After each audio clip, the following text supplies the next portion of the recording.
Buenos días. Buenos días. Muchas gracias for showing up so early in the morning. That's where my Spanish stops. Welcome to the talk. Today I am honored to share with you my knowledge about food safety risk assessment.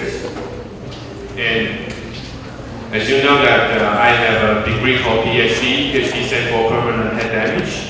I just shared with some friends this morning.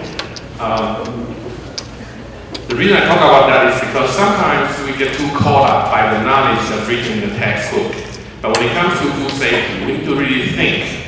Every single process is different from each other, so we need to really focus on that. So for the food hazard risk assessment talk, I would like to show you a few names. I was talking to my neighbor the other day. We're comparing his generation and my generation. He's a retired Air Force pilot. He said he had a very good generation. In his generation, they had Steve Jobs. They had a very good singer called Johnny Cash. They also had a very good comedian called Bob Hope. And of course, you know, Steve Jobs has passed. And the other two no longer exist. So in his generation, they had Jobs, they had Cash, they had Hope. But for our generation, we have no Jobs, no Cash, and no Hope. So I take this as a starting point. From the food safety point of view, consumers now always ask, who's supposed to do the jobs? Right? So, and also, people say, we're spending all the money, all the cash. Are we getting good, safe, and quality food? And in the end, with all the food safety incidences, you know, some outbreaks, and there's some adulteration happening internationally, people say, is there any hope to improve food safety? So that's the foundation. Now we're looking at jobs, looking at cash, and looking at hopes. This is one of my favorite food microbiology slides right here. When you go to a restaurant or go to a different country, for example, I just came back from Mozambique, and when I was in Mozambique, they showed me some of the local indigenous food, and I tried it. And after 2 hours, my digestive system did not agree with me, so there's some symptoms. And when things like that happen in about 2 to 4 hours, you can pretty much sure it's this guy down here. Let me use this one here. It's Staphylococcus, because this is a guy who replicates and do enough number to make us have the symptom in about 2 to 4 hours. But if you eat something strange or funny, and then after 2 days, you have some upset stomach, and there are so many candidates out here, all the way from your, you know, Clostridium botulinum to E. coli, it's all possible. Because all these microorganisms take about 1 to 2 days to reach enough number to make you feel sick. And if you keep eating something out of the refrigerator, and you just eat it and they don't finish, then you put it back in the refrigerator several times. And there's one particular bacteria like to grow there very much. It's called Listeria monocytogenes. Okay?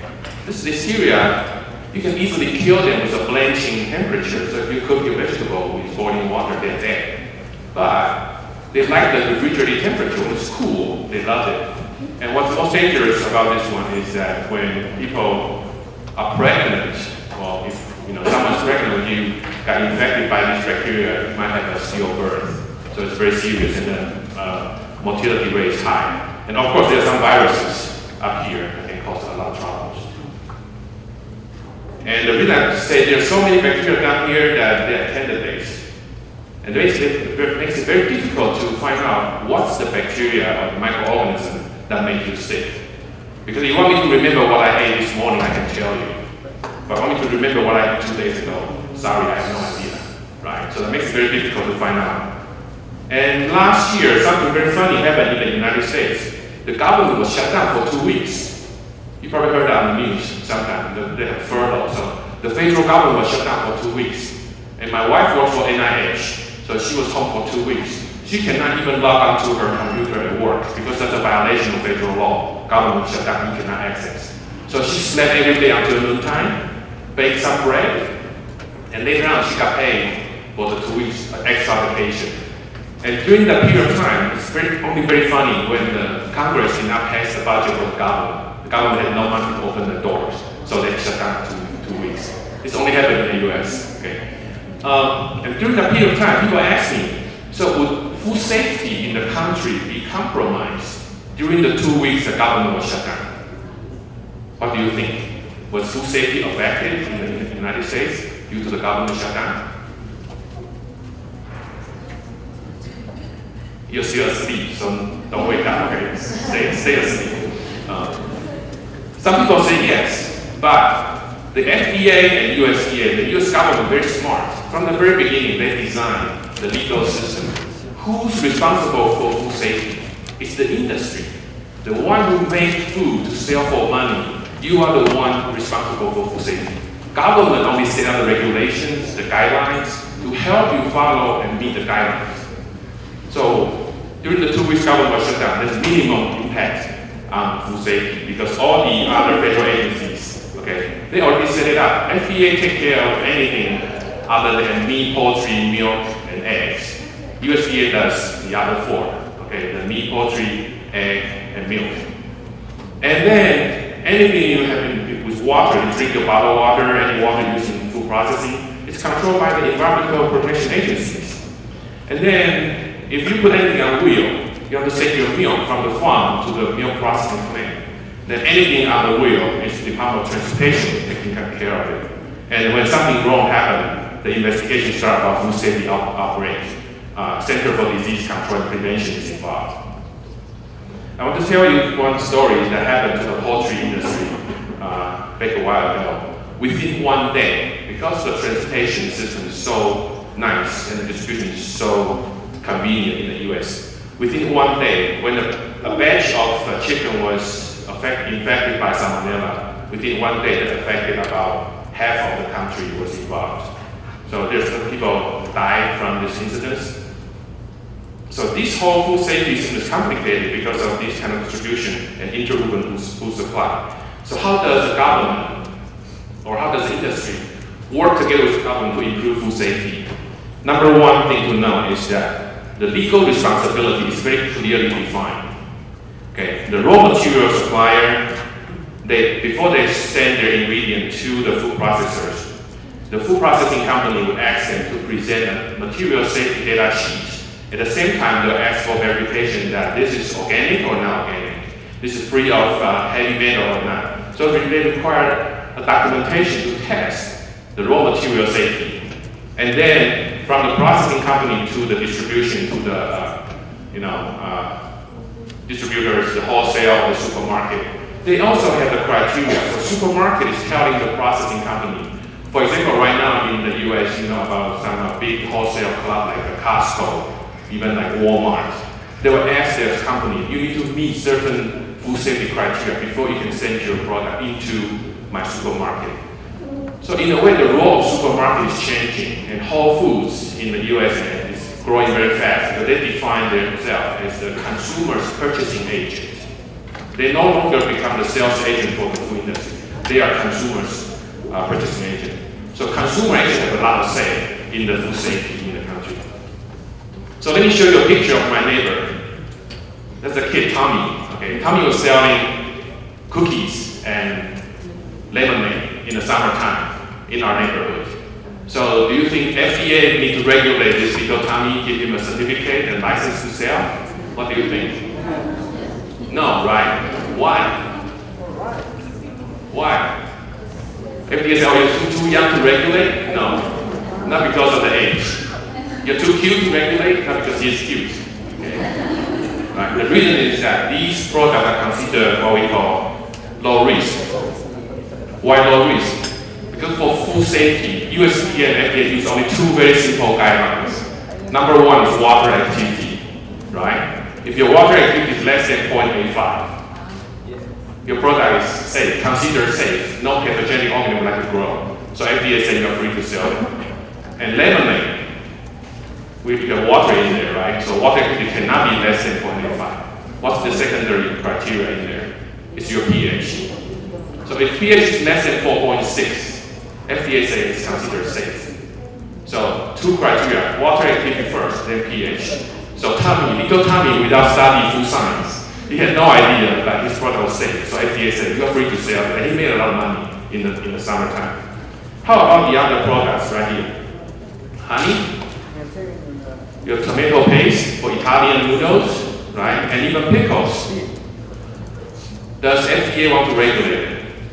Or does FDA regulate it? What do you think? The answer is yes. Why? Because you're a good student, right? You know the low risk is on the right-hand side, the left-hand side, so high risk must be on the right-hand side. The contrast. Do you know why? Okay, let me tell you a little bit about honey. When you see any United States movie or TV, they say somebody love you will call you honey, your wife, your boyfriend will call you honey. You know why they call you honey? In my humble opinion, because honey, from the food processing point of view, is extremely difficult to deal with. I have 5 scientific reasons, okay, see if you agree with it or not. Number 1, honey is super saturated with sugar. So it's very sweet, but it leaves you with a little bitter aftertaste. So your honey can be bitter.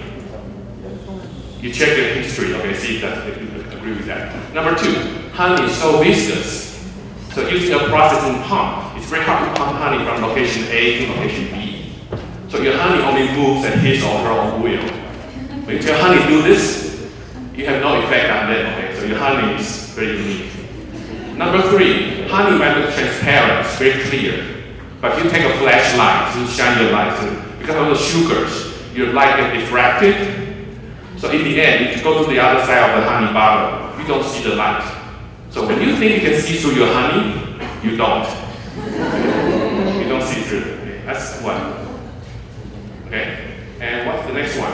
Number 4, honey does not mix well with other ingredients. So I had a French graduate student once, and Natalie tried to develop a honey-flavored yogurt. And she tried 2 years and she failed. Until Damon in France, they come up with this new yogurt with a little tiny whale on the side of honey. And when you want to eat it, you just pull the honey over.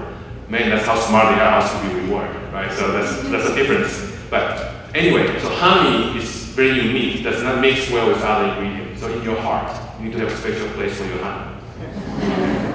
And number 5, because American Pediatrician Association tell parents that don't feed any kids under 2 with honey products because they might contract botulism. And botulism toxin is the most potent neurotoxin ever known to human being. So your honey can be toxic to a level that can be lethal. Okay, so that's why honey is extremely difficult to deal with. Anyway, that's my little honey definition. And because of that, this bacteria, Clostridium botulinum, this is a guy who forms spores. Okay? When weather is not good enough and when the environment is harsh and they don't have enough nutrients, they pull out the jacket. You buy like North Face jacket or your winter jacket and stay in your house. That's your spore. And luckily, these bacteria only produce the most potent neurotoxin when they are in the vegetative status, when they are dividing, happily making 2 become 4, 4 become 8, 8 become 16. In that stage, they produce toxin. So let me ask you, how many spores you can eat? How many Clostridium botulinum spores you can eat without getting sick? What do you think?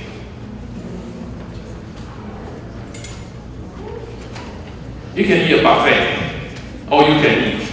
Because when they are in the spore form, they don't produce any toxin, they're safe. Okay? And these bacteria, what they very interesting about them is that they are sensitive to oxygen. So they don't like oxygen. When you put your food product in a can, in a jar, in a can, and then you seal it, it's a perfect environment. Without any oxygen, they like it. And where can you find Clostridium botulinum? They are everywhere in the soil. You can find them everywhere. So how do we deal with them? FDA has its own strategy, but there are some other people much smarter than FDA. Those are called plastic surgeons. Okay? They take this most potent neurotoxin because they paralyze you. So they give it to the ladies. I think, hey, everyone is so young, you don't need that. But when you reach a certain age, in the US, people try to put the Botox in the forehead here, or along the side of your eyes, and it numbs your muscle. So when you smile, nothing moves.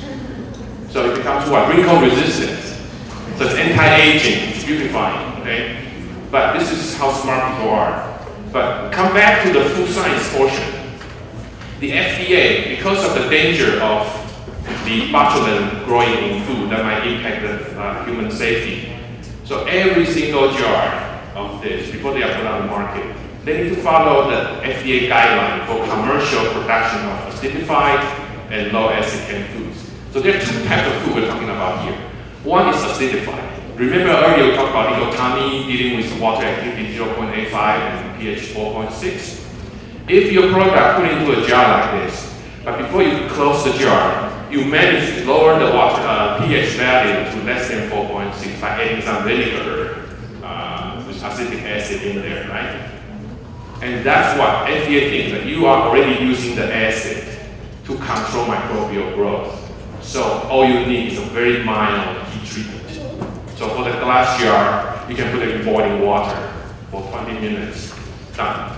There's no threat at all. However, if you're making something more like a Campbell soup as this chicken noodle soup, it's nothing but chicken noodle and broth. So nothing controls the pH. So the pH is about 6.8. It's very high. So in that case, you don't have any defense to help you to control this bacteria. So FDA requires you to have very severe heat treatments. Usually they require about 121 degrees centigrade for about 25 minutes. So I saw that in your laboratory you have the equipment to study the can. That's the reason why. Okay. And what's happening now in the US is that President Obama signed this new law, Food Safety Modernization Act. And at that time I was still a professor in Berkeley, Maryland, and I saw this new law. I thought, hey, this is the Food Science Employment Act. Because with all the work need to be done, you need to hire all the food science students so my students have very good job security in the future. Okay. What it does is now it's controlling import and export much more seriously. Because you know that what happened during 2001, September 11th, right? I was on the building September 10th with my brother, so I have the last picture of the two buildings before they disappeared. But anyway, after that event, the United States formed this new Homeland Security Department. And they moved a lot of people from the costume into Homeland Security. That leads the inspection of imported food at the border to the very big ratio called 0. There's almost no inspection of food coming to the border. So right now what they're doing is to send people out to the production country to make sure food safety is done from the very beginning. And that's why I've been going to different countries around the world to do food safety training.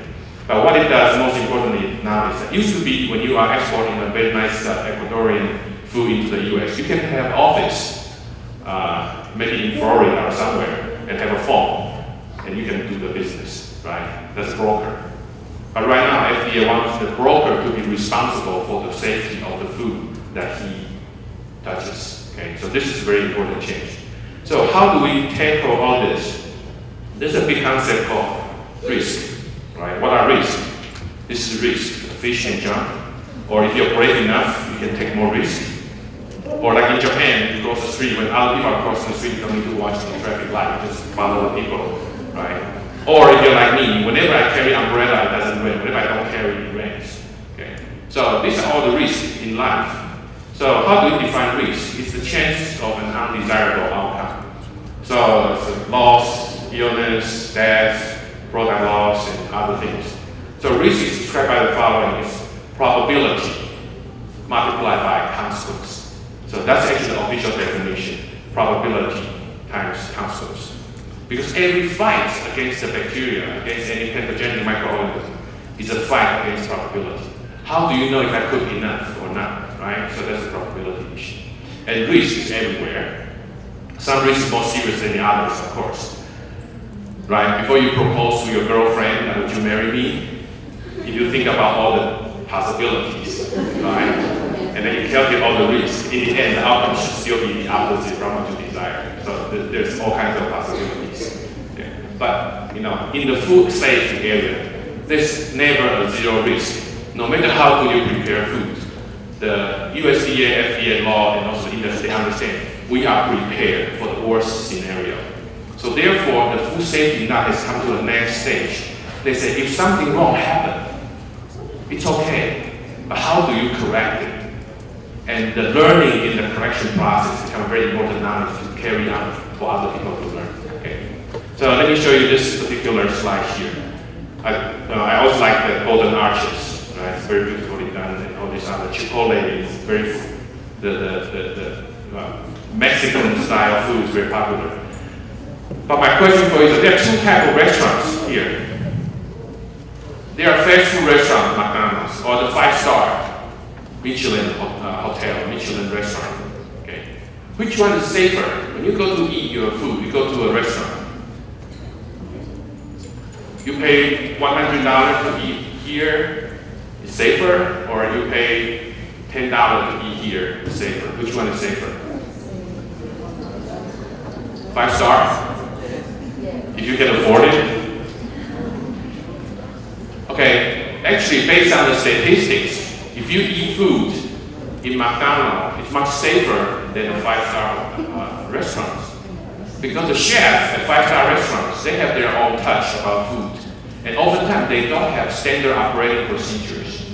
And McDonald's, although they serve junk food, okay, nothing but junk food, but they do have a very tight food safety criteria. And then in that case, the chances of getting any bacteria outbreak from McDonald's is very slim.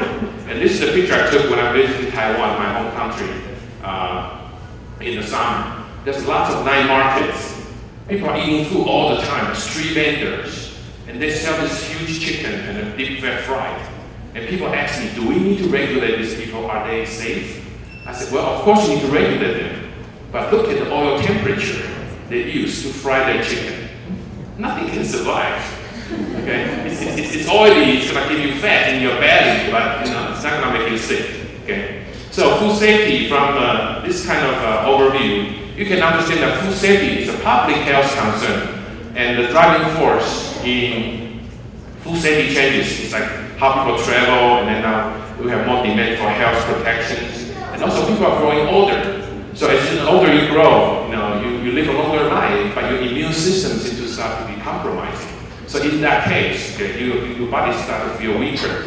So in the United States, when I show this slide to my audience in China, they just say, oh, Dr. Lo, US is a very dangerous country.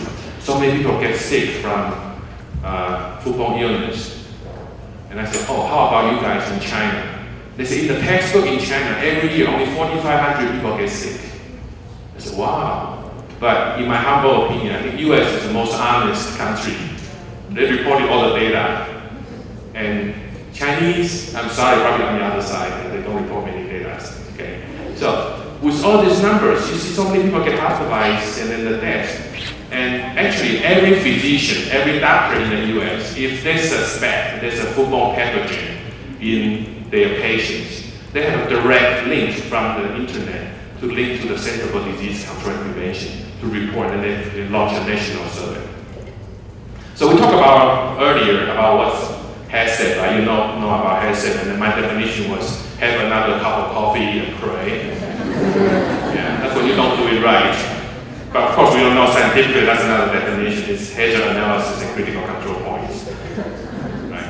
So what are the hazards? The hazards are known they are biological, chemical, and physical. So these are the hazards that's threatening us. And examples about biological hazards including what? The yeast, right? The mold, the bacteria, and this is E. coli 015787. And there seems to be a common rule. The more beautiful a bacteria is, the more toxic it is. So just remember when my grandfather told me that don't date any beautiful girl, because the more beautiful a girl is, the more toxic she is. There seems to have some analogy between that and this. So in the end, microorganism, and we are also macroorganisms, so we are both similar, right? Also, virus. And virus is the simplest form of life. They have an outer shell with only one string of DNA or RNA inside, right? And they're the most lazy one because they don't produce anything. They come and land on yourself, land on a human. They inject the DNA into you, and they use your energy to make multiple copies. In the end, they feel it's too crowded, so they make their own jackets, and then they break you, and then you have fever, right? And what's worse about viruses, there's no medicine to cure virus. Because you have bacterial infection, doctor will give you antibiotics.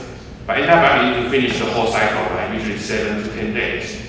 Otherwise, you're training the bacteria to be stronger. So antibiotic uses if you don't complete it. So how does antibiotic work to kill bacteria? Bacteria do not like us, they don't have mouths to eat. They have membrane. On the membrane, they have different pores that they let the nutrient go in and out. And the antibiotics can block the pores, so you block the nutrient. And in that case, they die. But if you keep treating the antibiotics in insufficient amounts, you train the bacteria to say, I'm going to kill you this way. So they learn, they become smarter, so they know how to become resistant to you. But for virus, I'm sorry, you only rely on your own immune system to do stuff, right? And also the other type, all these nice protozoa and different kind of things, even the worms that are in our body sometimes. The chemical hazards, including what's naturally occurring.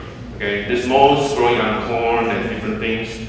I was in Nigeria. I was surprised that the people there in Nigeria, they thought they could brush off the mold and then boil it and then eat it.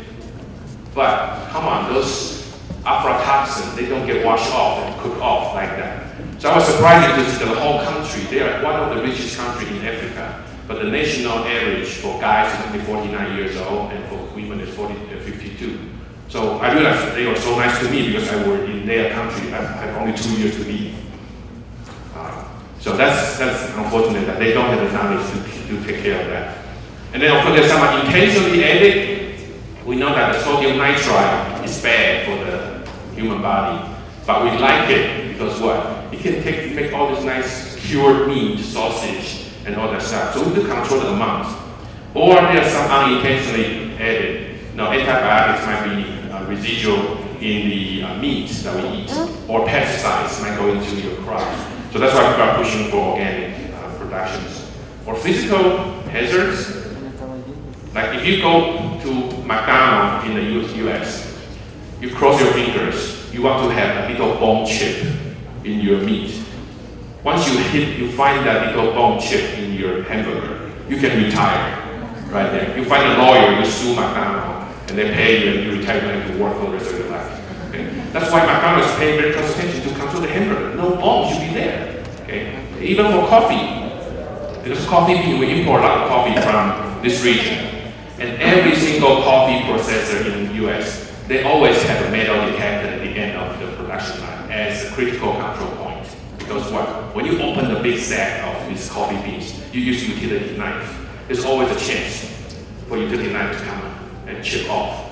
And that becomes a hazard. You don't want somebody to sue you over this little metal piece. Same thing for the chicken. Because, I don't know, in US, people have very different kind of eating habits. They don't like to eat fish with the head. They don't like to eat shrimp with the eyes. So they take out the shrimp with the head. And for chicken, they don't want the bones. However, the machine can open the chicken, make it into different cuts. But the machine can never take out the last piece of bone from the chicken thigh. So for people to sell this boneless chicken thigh, they hire beautiful people from Nicaragua, from El Salvador, to work in the processing plants. And each one of the beautiful young ladies, they're holding a pair of scissors, cutting those bones, 8 hours a day. That's a very difficult job. But because the market is there, so they are selling that. But also in the end of this kind of, I don't really know that all those chicken we saw in the US, they put it on what I call a chicken diaper. On the tray there's a little piece of kind of thing that to absorb the moisture. I call it chicken diaper because by law, the United States allow people to inject 2% of water into meat to make it juicy. Okay. But anyway, these are all the physical hazards that we can prevent. So let's take a look at the evolving of the food safety system. We used to go from science, the expert base, you need to talk to someone who has the knowledge. Now we have more publications, and we have more knowledge that's shared by the science. And it used to be, something has to happen, then we try to find a way to deal with it. But now we think about the word risk. And so this is from qualitative. Sometimes it's, this is bad, but how bad? Can you give a number to it? Okay. And how do you do the control? So the new system is trying to get from reactive to preventive. So this is the global management system right now we're looking at. At the bottom is GMP, Good Manufacturing Practice, and SSOP, Standard Sanitation Operating Procedures. The middle is the HACCP. The top is OSQF, Safe Quality Food. And I'll come back to the system later on. So in terms of food analysis, and in the risk area, you need to gather information. So how do we do risk analysis? You need to take care of all the hazards, all the possible hazards, give them a possibility, a frequency, and the significance, and then also their impact, and then combine them all together. So everybody's doing risk analysis. Do you want to cross the street or not, right? And do you want to drive a car or not today? Like yesterday, I went to see the volcano, and then we had to leave early in the morning because I was told to bypass the downtown traffic. So that's very important, that you do your own risk analysis. But usually, we try to improve the quality of our thinking before a decision is made, right? And you want to, you don't want to deal with the uncertainty, and then you have other reasons, with legal requirements there. So in the nutshell, these food safety risk analysis framework have three different circles. One is called risk assessment at the bottom here. That's the foundation for risk analysis. And then there's risk management and risk communication. And I will not spend too much time talking about risk communication, but I'll just give you a little example. 2 years ago, because in the US, we do not use MSG anymore. MSG, monosodium glutamate. It's a flavor enhancer, enhances the umami taste. But because they call something we call Chinese restaurant syndrome, some people have stomach cramping and stuff like that. But it's what? Glutamate is a little amino acid. So people to replace that, some smart people come up with the hydrogenated vegetable protein, so HVP, hydrogenated vegetable protein. They take the protein from like peas, from beans, and hydrolyze it. They become small segments of peptides, and that contains the glutamate in there. So it also does the flavor enhancing effects. Okay. However, 2 years ago, FDA found out they were contaminated by salmonella, and they're ready to conduct a recall for the product. But after they did a study, they found out if they do the recall, about 2/3 of the product in the supermarket would have to come back. And that's going to cause people to panic. There's something in the US that I don't really like. It's something called guns, right? People can have guns. And when you have weapons and everybody wants food, that's chaos. Okay? So FDA made a decision that they don't broadcast the news to anybody. They call the company individually, tell them to do voluntary recall. So give them 3 days. And in 3 days, boom, everything's back, new product on the shelf, done. So risk communication in a way, sometimes something wrong is happening. If there's a way to control it and deal with it right away, you don't really need to let everybody know. Of course, there's some people disagree with that philosophy, but there's something that's still a new area of study people are doing. And this is the definition by Codex. They think that how you do the assessment of risk, also how you manage it, everything should be transparent, should be communicated to the public. Okay, so there's different frameworks that people are dealing with. And let me give you some more detailed examples about that. The assessment versus management. How do we define the boundary? If you're trying to measure a risk, that's called risk assessment. This is my simple word. Okay? I always follow this 4-letter word when I do research. KISS. Keep it simple and stupid.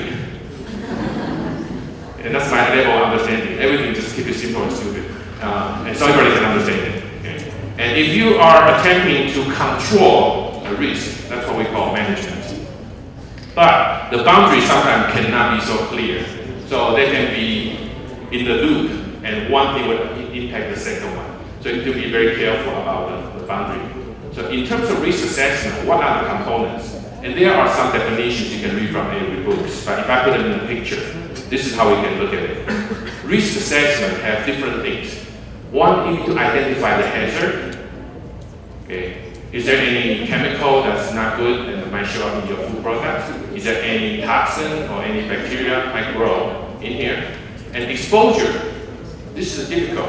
How many people are eating this type of food? And what are the age of the people who like to eat this food? For example, some food with adults we don't eat, they're only kids. And the kids' immune response is different from adults. And once you have that, you need to characterize these hazards. Are they sensitive to heat treatment? Can you just cook them for a longer time to take care of the bacteria? Or do you really need to recall everything and destroy the product? And you take all these together, 1, 2, and 3, put them into a computer modeling. Okay? And I'll talk more about the modeling in a few seconds. And this needs to take place all the way from farm to processing plant, to distribution, to retail, all the way to household. Because, believe me, consumer at home, everyone thinks I'm doing an excellent job in food safety. Nobody wants to take the blame. When something wrong happens, they say, oh, it's the company who sold me the products. So if you're in the food business, you better be prepared for this type of accusations on that. So risk assessment actually have 2 important terms I want to point out here. One is called uncertainty. Okay? Reflects the level of knowledge the assessor has regarding the components of the risk assessment. More study, research, and investigation can reduce uncertainty. And this comes to the difference between a mathematician and a statistician. Do you know the difference between a mathematician and a statistician? If you go to a dance floor, in a disco, whatever, you have to invite that girl to dance with you. Mathematician would think, what's the distance between the girl and me? I can walk up and invite her to dance. Statistician would think, how many guys are there before me? What are the chances that they might go approach the girl before I do? So statisticians sometimes make things more complicated in that case. Okay? And that's why the second term, variability, is here. It's referred to the fact that the natural phenomena have inherent dispersions. It's irreducible. So these are the things that we take into consideration. Okay? But risk assessment in the way that we need to organize the relevant science together, answer the risk managers' questions, and then we actually categorize the risk. Okay? And we can do 2 things. One is so qualitative. Oh, something might happen, and you describe what's going to be happening. But the best part is to do quantitative, right? You have a mathematical model to give you a number. And here I'll show you some of them here. The quantitative risk assessment is that you talk about the sensitivity. You use the tool. You vary different barometer values, see how this might have shifted. Okay, and use what we call the what if scenario. Okay. There are different kind of models that you can use. And mathematically, you can use them.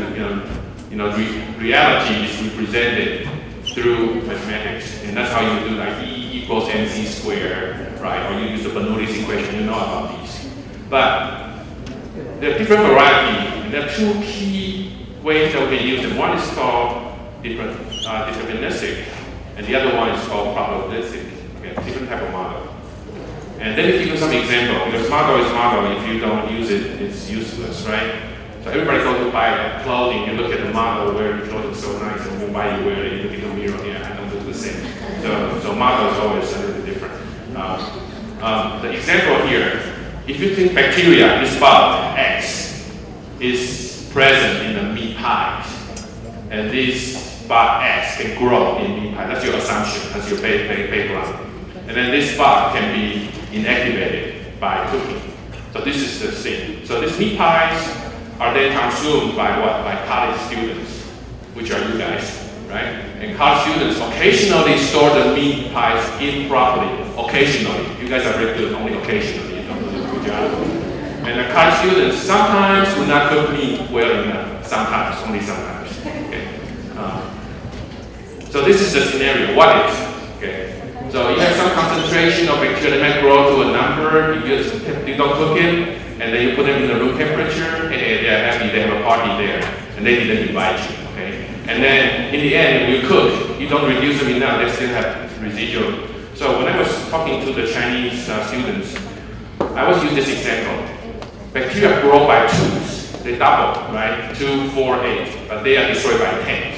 When you kill them, you cook them, you all learn about the D value. So you can destroy 90%, and then 99%, and 99.9%. So think about it. Take China as an example. You have 1.3 billion people. And I used to say you kill 90% of them, but no, you move 90% of them out of the country. You still have what? 10% And that's what, 130 million people. That's a lot of people. So if you have a filthy product to deal with, to begin with, you can never reach a safe level for human consumption, right? So that's why sanitation, cleaning is very important. You can never cook a filthy product. It has to be clean to begin with, okay? And in the end, you have the residual amount in your food. And depending on how you eat it, right? I think everybody here in this country is so fit, you probably eat a small portion of food. Like in the US, we eat mountains of food, right? So we are getting more dose of bacteria there. So with all the knowledge example, you take them into a analysis. So the bacterial concentration, let's assume that you have about 2 log. And the growth is about 1.5 log, the average value. And then the inactivation is about 3.6 log when you cook them. And then the serving size, so assuming you're only eating like 53.33 gram, okay? And I converted that because in the US we use different kind of measuring units. In the worst case, when you are designing a risk assessment, you use the worst scenario, right? The concentration can be up to 4, right? And then the worst case can be about 85 grams instead of 53. So take that into consideration. You can take your own analysis. You say, you estimate the dose ingested about 36 organisms.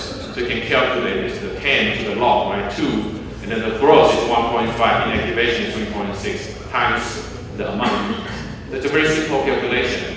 And then you can have more conservative values in there. You say, let's have the higher number, so this is the maximum number there, and then there's the least reduction.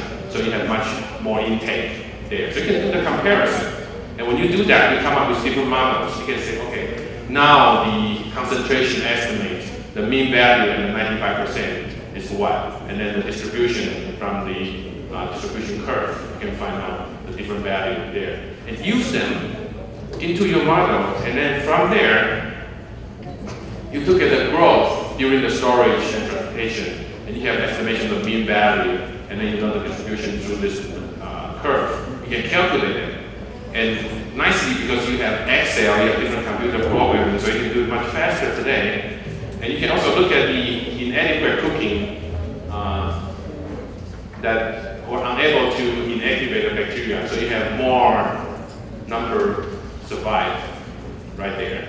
So you take that into consideration in the end, you get to something called like, okay, the amount consumed, and do all this number estimation. You can do a really simple model and come up with, okay, the maximum value is that you can cause 610,000 people to get sick from this. And the estimation, okay, the mean value, can be about more conservative, about 152,000. So you have some kind of idea about where this might be. And this is what the government is using to come up with policy to regulate different products. So for example, right now in the US, the meat products, we set up the danger zone. Okay? The danger zone means that temperature between 40 degrees Fahrenheit and 140 degrees Fahrenheit in between. This is the danger zone. Means that bacteria like to grow in this temperature. So therefore, you go to any restaurant, if you're ordering salad, or you go to a buffet, and the salad is always kept on ice, because ice can lower the temperature to below 40 degrees Fahrenheit. And then you go to the meat, where they have the ham and the beef, and then they also have the heat lamp to keep the temperature above 140 degrees Fahrenheit, and that's to minimize the danger in there. So if you are interested in learning more about risk assessment, between my former University of Maryland and FDA, we have this Joint Institute for Food Safety and Applied Nutrition. And there's a website called foodrisk.org. Everything you want to know about risk and food safety is there. Even the most recent news, the most recent publications. You don't need to do literature search. Just come here and look at them. And they hire 2 PhDs, 4 technicians, full-time job to maintain this website. So it's very, very rich in information. So on the left, you can have some basic knowledge. Although they also do some training, in-person training, which is very expensive. You pay $1,800 for that course. But you can do online. There are a lot of material online in PDF. You can read them and study as you wish. Okay? So this is a very good service that I was also contributing to that before. And let's come back to this SQF. Remember I showed you the triangle that in the bottom of GMP and SSOP, the middle FHSCCP, and the top level is SQF. SQF is, in my humble opinion, is right now considered the highest standard for food safety self-management. Remember I told you earlier that FDA do not have enough people to inspect any food factories. So now their criteria has changed from evaluating an inspection down to evaluating how the commitment from the management team. So SQF does just that. They help you to look at the food safety fundamentals. There are 3 levels. Level 1 is the food safety fundamentals. That means what? GMP, SSOP. What are they? GMP is called good manufacturing practices, and something that we think is what we call common sense. But believe it or not, okay, common sense can be so uncommon. Because I was just helping Bangladesh, the biggest food processing company in Bangladesh, and they sell to many different parts of the world. But when I look at their operation, something is very surprising because GMP is what?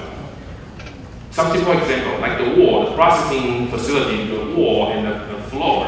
When you just connect the wall and the floor, they can never be a right angle. Cannot be 90 degrees. Always have to have a curve. Because the curves prevent any dirt, any water there become a reservoir for bacterial growth.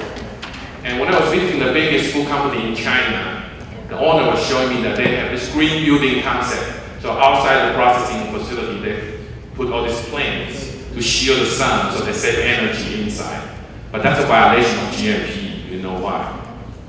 Because GMP requires any processing facility, the outside, the exterior need to be clear of any plantation, even grass and dirt, in order for you to put some mice and rat traps to prevent any rodents, any insects from growing there. So these are common sense, but can be so uncommon. The owner of the biggest company in China was so proud of his invention to grow this. I said, no, this is a violation, you take it down before FDA comes to inspect. And what I like about SQF also, they are talking about controlling the animal feed. So on the farm, you worry about what goes into your animal. So if you feed them with any growth hormone and anything like that, the United States is not a good example of controlling these hormone-like material. I'm more like the EU standard, because EU believes that unless animal is sick, you cannot use any material that has growth stimulation or therapeutic effects into the feed. But US says it's science-based. If science says it's okay, then we can use it. So actually we are using a lot more chemicals in the animal feed. But SQF now say we need to control and monitor, so it's traceability. So if a consumer you buy a product before they've been processed, they also need to know what are the ingredients, where do they come from. So every single thing has its own criteria to monitor. Okay? So I think we start late, so I'll try to cut my presentation short, and let's finish right here with my thank you slide. Thank you very much for your attention. Thank you.